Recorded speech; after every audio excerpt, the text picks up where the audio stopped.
What are we doing here? And where are we gonna go? It's like we just woke up one morning and then it's welcome to the show.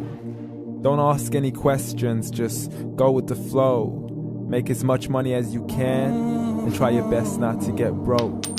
Copy everything you see on the TV, from the hairstyles to the clothes, and don't think too often, just do exactly as you're told.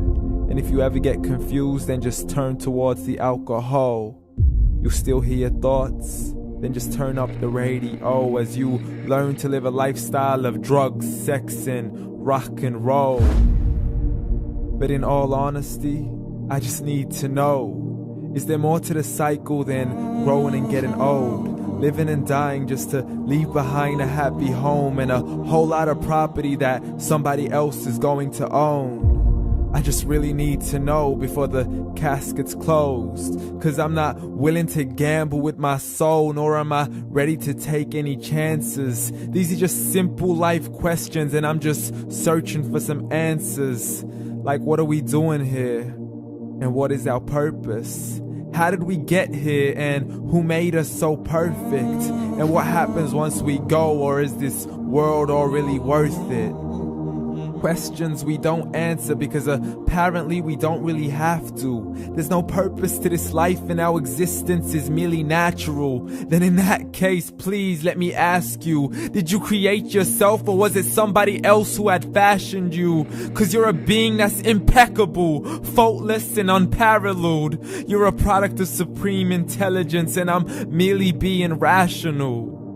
For there isn't a camera on this earth that can come close to the human eye, nor a computer that can compete alongside the human mind. And if the whole world was to come together, we wouldn't be able to create a single fly. So many signs, yet we still deny.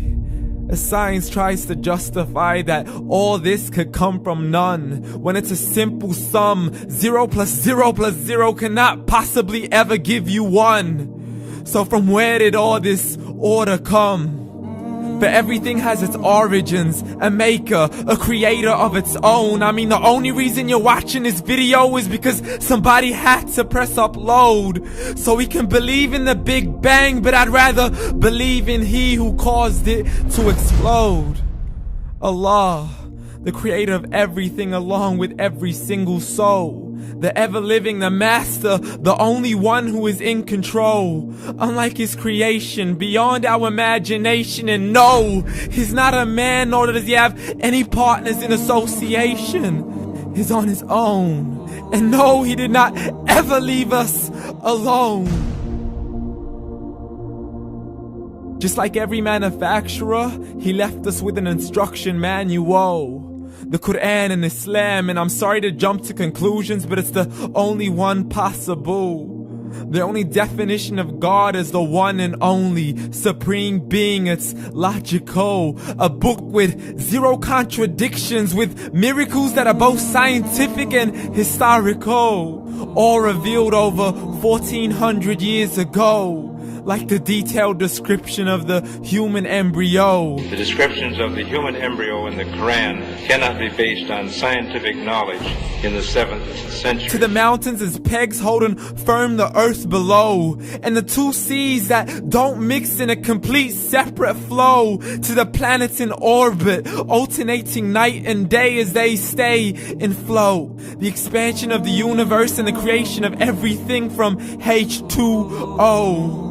To the stories of the past and the preservation of Pharaoh. To identifying the lowest point in the land where Persia defeated Rome.